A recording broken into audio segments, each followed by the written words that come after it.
একটি আলু দিয়ে পুরো পরিবারের জন্য বানিয়ে ফেলুন দারুণ স্বাদের এই মুখরোচক রেসিপিটা। আপনারাও বাড়িতে বানিয়ে দেখতে পারেন। বানানোও একেবারে সহজ আর খেতেও ভীষণ ভালো হয়। নমস্কার, আমি রুমি। আপনাদের সবাইকে আবারও একটা দারুণ স্বাদের মুখরোচক রেসিপিতে স্বাগত। শেষ পর্যন্ত দেখার জন্য আপনাদের কাছে অনুরোধ রইল। তো চলুন রেসিপিটা বানানো শুরু করা যাক। প্রথমে একটা কাঁচা আলু নিয়েছি। এইভাবে আলুটাকে খুব ভালো করে ধুয়ে রেখেছিলাম আর খোসাটাকে ছাড়িয়ে নিতে হবে।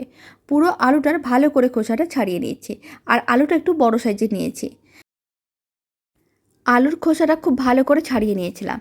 এবার আলুটাকে এইভাবে স্লাইস করে কেটে নিতে হবে। আর খুব বেশি মোটা করে কাটা যাবে না, একটু পাতলা করেই কেটে নিতে হবে। সমস্ত আলুটাকে মানে গোটা আলুটাকে এইভাবে স্লাইস করে কেটে নিচ্ছি। আর এই আলুটা স্লাইস করে কেটে নেওয়ার পরে স্লাইসগুলোকে জলের মধ্যে দিয়ে দিতে হবে, নাহলে আলুগুলো লাল হয়ে যেতে পারে। খুব ভালো করে এখন আলুর টুকরোগুলোকে ধুয়ে নিতে হবে।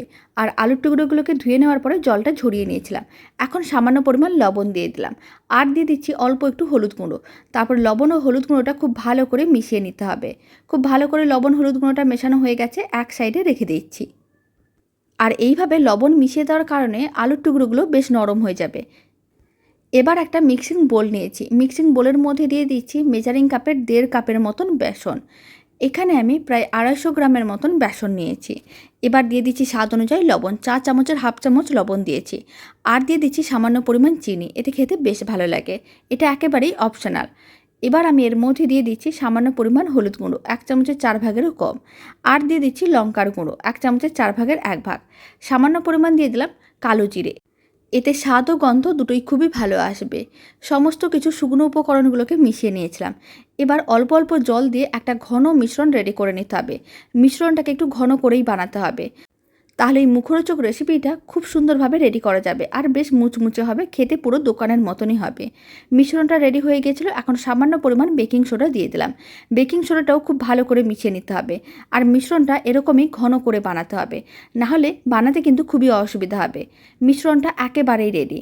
এখন এই মিশ্রণটাকে এক সাইডে রেখে দিচ্ছি। আর বেকিং সোডাটাও খুব ভালো করে মিশিয়ে মিশ্রণটাকে 1 মিনিট খুব ভালো করে ফেটিয়ে নিতে হবে। এবার এইগুলোকে ভেজে নেব। তার জন্য কড়াইতে তেল গরম করে নিয়েছিলাম। এরকম একটা আলুর স্লাইস নিয়েছি।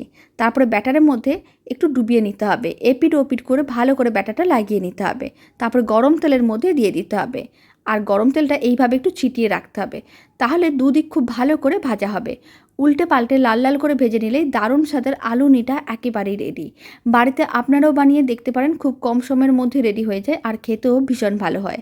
রেসিপিটা বাড়িতে বানালে কমেন্ট বক্সে জানাতে একেবারেই ভুলবেন না কেমন লাগলো। আর ভালো লেগে থাকলে আপনারা যদি ফেসবুক থেকে রেসিপিটা দেখছেন, পেজটিকে ফলো করে নেওয়ার অনুরোধ রইল। ইউটিউব থেকে দেখলে চ্যানেলটি সাবস্ক্রাইব করে নেওয়ার অনুরোধ রইল। পাশে থাকা বেল আইকনটি প্রেস করে নেবেন নতুন রেসিপির আপডেট সবার আগে পাওয়ার জন্য। তো চলুন, ভিডিওটা আমি এখানেই শেষ করছি। আপনারা সবাই ভালো থাকবেন, সুস্থ থাকবেন। আপনাদের সঙ্গে আবার নতুন রেসিপি নিয়ে দেখা হচ্ছে।